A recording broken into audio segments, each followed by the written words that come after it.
Hey everyone, Atheist Mom here.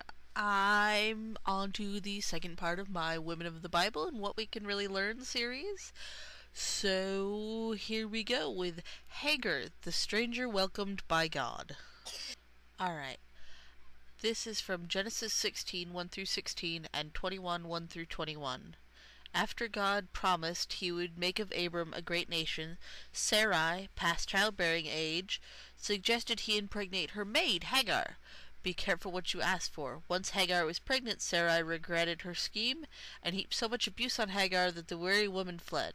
There in the wilderness, the slave, whose name means stranger, received a comforting message. The Lord has heard you, God has answered you. Hagar returned to her abusive mistress with a promise that her own son's descendants would be too many to count. If you are disenfranchised, despised, or despairing, listen for the voices of angels. You may find your courage is only a prayer away. Now, first off, just from this little blurb here, I do have something to say about that.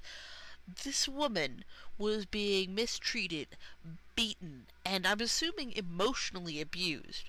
She was pregnant and fearing for her child at this point. And God told her to go back to her abusive mistress, to suffer the abuse.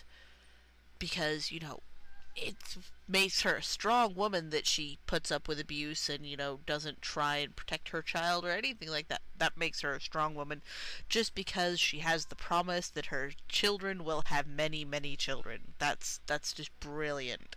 Here's another gem from the Bible, Genesis 16, verse 6.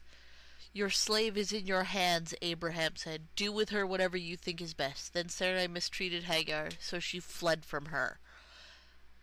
Yeah, that's just brilliant. The prophet of God, who speaks to God on a regular basis, is saying, go ahead, beat the shit out of her, I don't give a fuck. It then goes on that an angel came upon Hagar and told her, go back to your mistress and submit to her. I will increase your descendants so much that they will become too numerous to count. This is the reasoning in the Bible. It is okay for you to abuse your slaves. It's okay for you to have to submit to someone who is treating you like shit, because God promises that you will have the upper hand in your descendants. That's totally an okay reason for putting up with abuse. What I think the biblical story of Hagar the Stranger is really teaching us is that we should put up with abuse and mistreatment because God says so. Is this what we want to be telling our young men and women? That it is okay to act like this? That it is okay that you should just put up with it and submit? That, you have no right to want to get away because God told her to stay, so therefore that must be the right thing to do. What about all of the millions of women and young ladies who are being mistreated and abused? Do we tell them to stay? No. Now we tell them, leave. There are safe places you can go for us to help. There are women's shelters where you can go and protect yourself and protect your children from violent people in your life. But that is not what the Bible teaches. The Bible is teaching us that we need to submit, that we need to just deal with it, because that's what God said. But the Bible goes on, Genesis 21, verse 10, and she said to Abraham, get rid of that slave woman and her son, for that woman's son will never share in the inheritance with my son Isaac. The matter distressed Abraham greatly because it concerned his son. But God said to him, do not be distressed about the boy and your slave woman. Listen to whatever Sarai tells you, because it is through Isaac that your offspring will be reckoned. I will make the son of the slave into a nation also, because he is your offspring.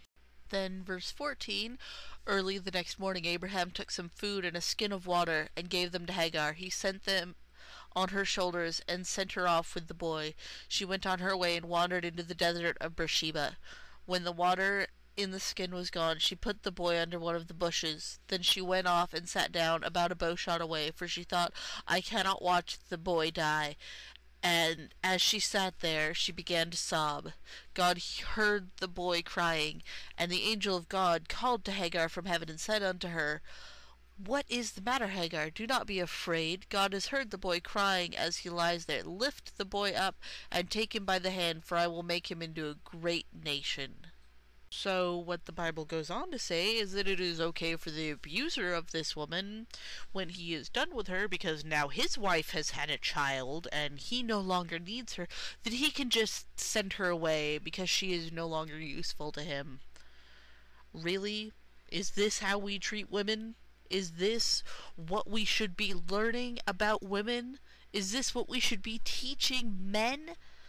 Is that women are a disposable commodity that once you no longer need them, you can send them away into the desert with only a little bit of water. Hopefully she won't die.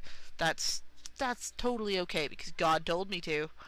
People who claim to be getting their morals from the Bible are horribly mistaken.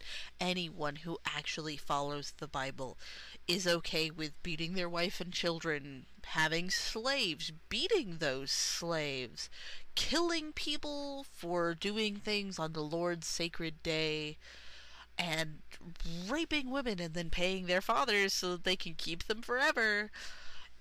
This is what an actual person who believes in the morals of the Bible would do. That is not what Christians are doing today. Although some of them try to say, like Pat Robertson saying it's okay to violently beat your children because that's disciplining them.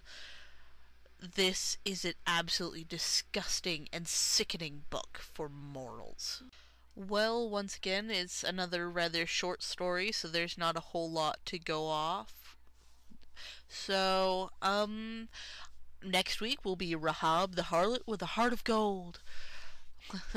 Yeah, we'll see what the Bible has to teach us about that. Anyway, if you like my videos, subscribe. I will be coming out with these Women of the Bible videos every Wednesday, so hopefully you guys have something to look forward to. If you could give my channel a shout out on Twitter or Facebook or anywhere else, that would be much appreciated. I would really like to have some more subscribers. And I hope you guys enjoyed, and I'll talk to you later. Bye!